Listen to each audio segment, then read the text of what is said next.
Hello. आता आपण बघूया विण दोघांतलेही तुटेनाचा एपिसोड रिव्ह्यू. कालच्या भागात आपण बघितलं की स्वानंदी कसं बसं आनंदला समजवते आणि आनंदला समजवल्यावर आनंद बाहेर येतो रूमच्या.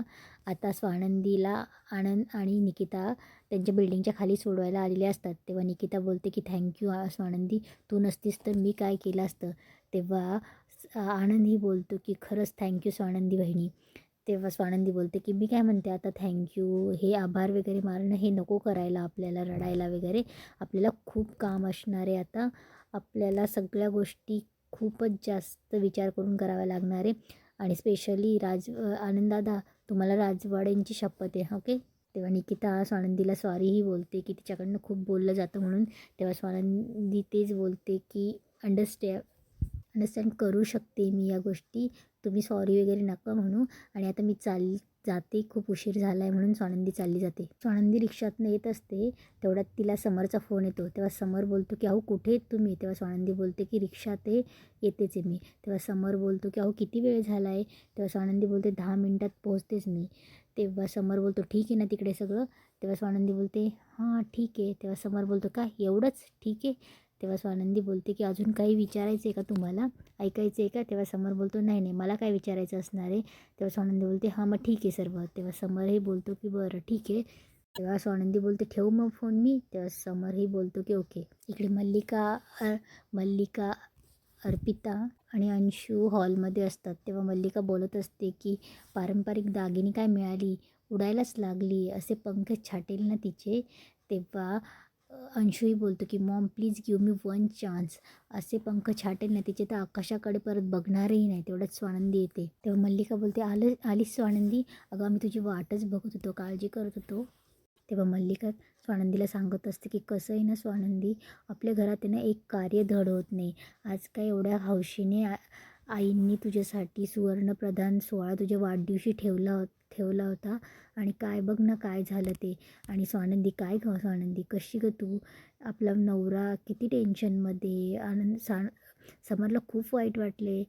त्या आनंदने त्याचा मित्र काय म्हणायचा, शत्रूच म्हणायचा, त्याने असं केलं आहे. तर समरला खूप वाईट वाटले आणि तू आपल्या नवऱ्यासोबत थांबायचं सोडून तू त्या आनंदला भेटायला गेलीस. किती केलं समरने त्या आनंदसाठी आणि त्याने असं केलं. काय म्हणायचं त्याला, मित्र म्हणायचं की काय म्हणायचं. तेव्हा स्वानंदी बोलते की आणि भावाच्या पाठीत खंजीर खोपसणाऱ्याला काय म्हणायचं. तेव्हा अंशू जोरात चिडतो, माझ्याशी नीट बोलायचं, आज तुला कोणी वाचवायला नाही आहे, कळलं ना. तेव्हा स्वानंदी बोलते की मला कोणाची गरजही नाही आहे, मला वाचवायला समर्थ आहे. आणि आवाज खाली. तेव्हा स्वानंदी बोलते परत माझ्याशी या आवाजात बोलायचं नाही हां, मोठी वहिनी मी तुझी. तेव्हा अंशू बोलतो मोठी वहिनी, अगं दादाने तुला उपकार म्हणून व्यवहारावर या घरात आणले, ते पण एक्सपायरी डेट बघून. फार वेळ तू माझी मोठी बहिणी बनून राहणार नाहीस, कळलं ना. वेळ सांगून येत नाही. तेव्हा स्वानंदी बोलते हे बाकी बरं बोललास रे तू, कसं काय एवढं अकलेचं स्टेटमेंट दिलंस. वेळ सांगून येत नाही क्या बात आहे. पण याबरोबर अजून एक स्टेटमेंट माहिती का तुला, काळ सांगून येत नाही अरे, थांबत नाही अरे, पुढे जात राहतो. आता तू नाही का इतकी वर्ष तुझ्या समरदादाला मूर्ख बनवत राहिलास, हो ना. पण आता काळ थांबत नाही ना, सो काळ बदलतोय. तूही नको उडूस फार, कारण तुझ्यासारख्याचे ना पंख छाटून जमिनीवर आणायला मलाही फार वेळ लागणार नाही. स्वानंदी बोलते कुठे राहायचं, जमिनीवर. आणि तेथून चालली जाते. इकडे समरला झोप येत नसते. तो इकडची कहाणी तिकडची कहाणी सोफ्यावर करत असतो. तेव्हा समर उठून फेऱ्या मारत असतो. तेवढ्यात स्वानंदी येते. तेव्हा समर बोलतो या फायनली आल्यात तुम्ही, काय झालं तिकडे. तेव्हा स्वानंदी बोलते काही नाही झालं. तेव्हा समर बोलतो काही नाही झालं, तुम्ही सांगितलं ना मला की त्यांनी स्वतःला कोंडून घेतलं आहे म्हणून, तेवढ्यासाठी घाईघाईत निघून गेलात ना. मग आता काय सांगितलं हे सांगायला तुम्हाला प्रॉब्लेम आहे. तेव्हा स्वानंदी बोलते कशाला सांगू तुम्हाला, आणि सांगितल्यावर काय स्वच्छ विचार करता येणार आहेत का तुम्हाला. कोणीतरी फसवतं आहे, काहीतरी हेतू असेल, असंच बोलणार आहेत ना तुम्ही. आणि मग त्यांच्याबद्दल सांगितल्यावर काय फायदा तुमचा, त्यात काही इंटरेस्टच नसेल ना. तेव्हा समर बोलतो की हो नाही इंटरेस्ट, पण तरीही मी विचारतो आहे कारण की आनंद खूप इमोशनल आहे, मी ओळखतो त्याला, मी त्याला ओळखतो. म्हणजे असं वाटत होतं मला, म्हणून नुसती सहज चौकशी केली, बाकी काही नाही. ठीक आहे ना सगळं, एवढंच विचारायचं होतं मला. तेव्हा स्वानंदी बोलते ठीक आहे सगळं. तेव्हा समर बोलतो मग त्यांनी एकांतात का कोंडून घेतलं होतं त्याने स्वतःला. तेव्हा स्वानंदी बोलते की कधी कधी एकांत लागतो. तेव्हा समर बोलतो परिस्थिती ठीक आहे ना. तेव्हा स्वानंदी बोलते परिस्थिती ठीक आहे. तेव्हा समर बोलतो आणि ती. तेव्हा स्वानंदी बोलते कोण. तेव्हा समर बोलतो तुम्हाला कळत नाही का मी कोणाबद्दल बोलतोय ते. तेव्हा स्वानंदी बोलते नाव न घेण्यासारखं एवढं काय आहे त्यात. तेव्हा समर बोलतो सगळे बरे आहेत का तेवढं सांगा. तेव्हा स्वानंदी बोलते निकिताताई बरे आहेत. तेव्हा समर बोलतो आणि तेव्हा स्वानंदी बोलते आणि काय, मी भेटली त्या दोघांना, तेवढे बरे आहेत ते, म्हणजे आत्ताच्या परिस्थितीत जेवढे बरे असायला हवे तेवढे बरे आहेत. तेव्हा स्वानंदी बोलते आणि अजून काही माहिती हवी असेल तर स्पष्ट विचारू शकतायत तुम्ही मला. काय नाही राजवाडे, तुम्हाला धक्का बसला आहे, निकिताताई आनंददादा खचून गेलेत आणि मी हे गोष्टींनी काय आनंदाने नाचत नाही आहे. मीही कसली आहे, मलाही त्रास होतो आहे, कारण की माझीही त्यांच्याशी मैत्री झाली आहे. तुमच्या इतकी घट्ट नसेल पण झाली आहे. आणि आत्ता मी एवढंच सांगू शकते की ते दोघं बरे आहेत. तेव्हा समर बोलतो ठीक आहे ना, मग अजून काय विचारलं मी तुम्हाला, ते दोघं बरे आहेत ना, बस आत्ता माझ्यासाठी एवढंच खूप आहे. आणि असं बोलून समर बाहेर चालला जातो. इकडे अंशू सारखा स्वानंदी बोलल्याचाच विचार करत असतो आणि मागे रोहिणी किचनमध्ये खलबत्त्यामध्ये काहीतरी कुटत असते. तो आवाज ऐकून अंशूचं खूप डोकं फिरतं. तो डायरेक्ट रोहिणीकडे जातो आणि बोलतो की बस झालं. आणि रोहिणी जे काही खलबत्त्यात कुटत असते ते सगळं किचनवरचं फेकून देतो अंशू आणि बोलतो की डोक्यात जायचं ठरवलं आहे का माझ्या, आणि खूप जोरात चिडून तिथून संतापात निघून जातो. तेवढे तिथे मल्लिका आणि अर्पिताही आलेले असतात. तेव्हा अर्पिता बोलते की मम्मा याला काय झालं आहे, असं असं का वागतोय हा. तेव्हा मल्लिका बोलते हर्ट झाला आहे ना तो. ती स्वानंदी आता जास्त उडायला लागली. मला नाही वाटत ती लवकर आनंद आणि समरची मैत्री तुटू देईल. तेव्हा अर्पिता बोलते की मम्मा असं झालं तर म्हणजे समर दादा शांत होईल आणि आनंदला पुन्हा बोलवेल. इकडे दुसऱ्या दिवशी स्वानंदी देवासमोर प्रार्थना करत असते की देवा आनंददादांवर आलेली संकट टळू देत, राजवाड्यांच्या डोळ्यावर आलेली झापडं निघू देत आणि राजवाड्यांसमोर पुराव्यासकट सत्य मांडण्याचं मला बळ दे आणि खरी मैत्री जिंकू दे रे देवा. इकडे समर त्याचं सकाळचं ऑफिसचं स्केड्यूल त्याला आलेलं नसतं, त्याच्यामुळे तो लगेच ऑफिसमध्ये फोन लावतो. तेव्हा ऑफिसमधली मुलगी तेच बोलते की माझ्यापर्यंतही अजून आलेलं नाही, ते आनंददादा करतात ना सगळं. तेव्हा समर चिडचिड करतो आणि बोलतो की तुम्ही करा पटकन आणि मला पाठवा. आनंदमुळे समरची बरेच कामं थांबलेली असतात.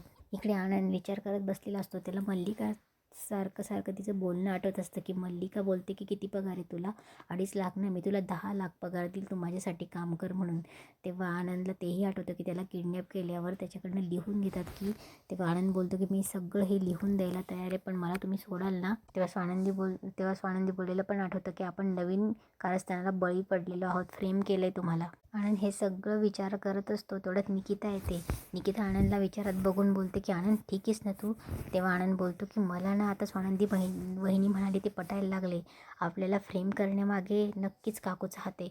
कारण बघ ना, आपल्यामुळे अंशुमन उघडा पडला, त्याला ऑफिसमधनं काढलं गेलं, त्यांनी दिलेली ऑफर मी नाकारली. हे बघ ना, त्यांनी एकत्रित सोडवलं आपल्यावर. तेव्हा निकिता बोलते त्यांना तुला किडनॅप करून समाधान नाही झालं त्यांचं, आणखी बरंच कारण आहेत बघ ना. त्यांना मी ऑफिसमध्ये समर आणि माझी मैत्री नको आहे, कारण की त्यांना ऑफिसमध्ये मी नको आहे. त्यांना अजून मोठमोठे घोटाळे करायचे, त्यांना अजून खूप मोठे घोटाळे करायचे. तेव्हा निकिता बोलते की समरच्या आयुष्यातून तुला दूर करून त्यांना त्यांचं हेतू साध्य करायचं आहे. या सगळ्या जाळ्यात आपण अडकलो आहे. बरं झालं स्वानंदी बहिणीने आपल्याला लवकर जाणीव करून दिली. हे सगळं कळेपर्यंत खूप उशीर झाला असता नाहीतर. तेव्हा आनंद बोलतो की मी या ऑफिसमध्ये असा एकटा बसून, मी आत्ता घरात असं एकटा बसून मी काहीच नाही करू शकत. मी ऑफिसला जातो, नाही तर हे लोक समरला विकून खातील. तेव्हा निकिता बोलते की आनंद थांब. तेव्हा निकिता बोलते तू काही काय करतोस, थांब ना. स्वानंदीचा सल्ला घेऊया आपण, तिचा सल्ला घेतल्याशिवाय काही करायचं नाही, काही गडबड झाली तर. तिकडे घरात काय चाललं हे तिला माहिती आहे ना. इकडे समर बोलतो की अरे असं काय करतायत, फोनवर बोलत असतो की असं काय करतायत तुम्ही लोक, तुमच्याकडे बॅकअप नाही आहे का. तेव्हा समर फोनवर बोलत असतो की अरे 3 प्रोजेक्ट चालू होते ना आपले, तिघी प्रोजेक्टचा हेड आनंद होता, म्हणून तुम्ही काय करत होतात. स्वानंदी चहा द्यायला येते तेवढ्यात समरला. तेव्हा समर चिडचिड करत असतो. स्वानंदी चहाचा कप ठेवते आणि जाऊन बेडवर बसते आणि समरला विचारते काय झालं. तेव्हा समर बोलतो की माझ्याच बिझनेसमधलं मला काही कळत नाही, असा कॉम्प्लेक्स आला आहे मला. आज मला एकदम लो फील होतं आहे. मला ना लीगल मॅटर माहिती, मला काहीच माहीत नाही. हे सगळं मी आनंदकडे सोपवलं होतं. मी बिझनेस प्लॅन आणायचो, हे सगळं आनंद बघायचा. मला आज कळत नाही की मी इतका गाफील कसा राहिलो. असं आनंदी बोलते की असंच असतं ना, आपण सगळेच गोष्टींकडे लक्ष नाही देऊ शकत, त्यामुळे आपण वेगवेगळे डिपार्टमेंट्स ठेवतो, वेगवेगळी माणसं हायर करतो. तेव्हा समर बोलतो होती आपल्याकडेही वेगवेगळी डिपार्टमेंट्स होती, माणसं होती, पण यात सगळ्यात जास्त ना आनंद जास्त काम करायचा. आनंदची मेमरी फार अफाट होती, त्याची सगळीकडे बारीक लक्ष असायचं. आयत्या वेळी त्याला सगळे डिटेल्स आठवायचे, सगळे मीटिंगमधले सगळे गोष्टी आठवायच्या. तेवढं तिथे मल्लिका येते, सगळे पॉईंट्स आठवायचे. सैरभैर व्हायला झाले असं. तेव्हा मल्लिका फक्त समरकडे बघते आणि बोलते, समर काय झालं, तुला बरं वाटत नाही का? समर बोलतो, नाही ग काकू, ऑफिसचा विचार चाललाय. तेव्हा मल्लिका बोलते, वाटलंच मला, एकट्याने किती स्ट्रेस घेशील, तुझ्यावरच किती स्ट्रेस पडला असणार, आता आनंदही नाही आहे तर बाद झाला, आता बाद झाला. तेव्हा समर बोलतो, बाद झाला म्हणजे?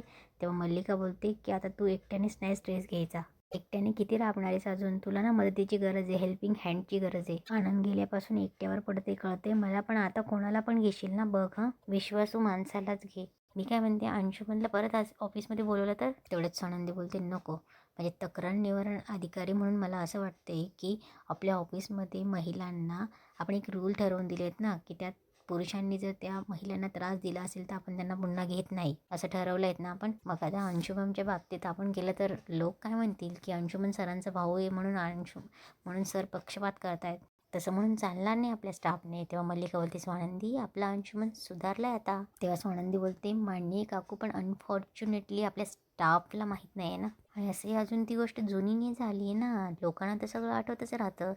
तेव्हा मल्लिका उठते आणि बोलते, म्हणून संधी दिली पाहिजे ना अंशुमनला, नाही तर लोकांना कसं कळणार आपला अंशुमन सुधारलाय म्हणून. तेव्हा स्वानंदी बोलते, पण हेच ना काकू, लोकांना असं पण वाटेल ना पक्षपात झालाय म्हणून.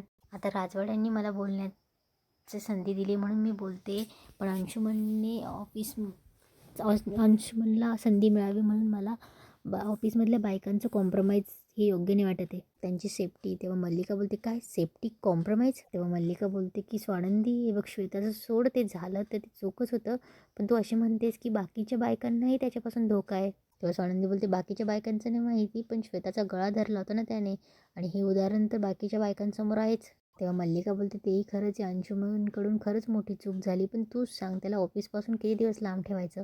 तेव्हा स्वानंदी बोलते, माहीत नाही ना काकू आत्ता, त्याच्याकडनं चूक झाली ना, ऑफिसमध्ये येता येणार आणि एवढं नक्की आहे. तेव्हा मल्लिका बोलते, हे बघ स्वानंदी, माफ करणं हे सगळ्यात मोठं मन असतं आणि श्वेतालाही कदाचित त्याला माफ करेल. तेव्हा स्वानंदी बोलते, नाही नाही, श्वेताला आणि अंशुमनला आता असं एका स्पेसमध्ये ठेवणं, श्वेता घाबरून जाईल. तेव्हा समोर उठतो आणि बोलतो, बस वाद पुरे आता, आणि श्वेताच्या बाबतीत कुठलंही कॉम्प्रोमाइज होणार नाही. या अंशुमनमुळे आधीच तिने खूप भोगले, आणि असं जर वागलो तर मी तिला दिलेला शब्द खोटं ठरेल. माझा डिसिजन फायनल आहे.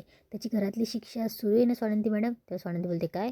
आणि ती मल्लिकाकडे बघते. तेव्हा समोर बोलतो, त्याची शिक्षा सुरू आहे की नाही? तेव्हा स्वानंदी बोलते, नाही. तेव्हा समोर बोलतो, काय?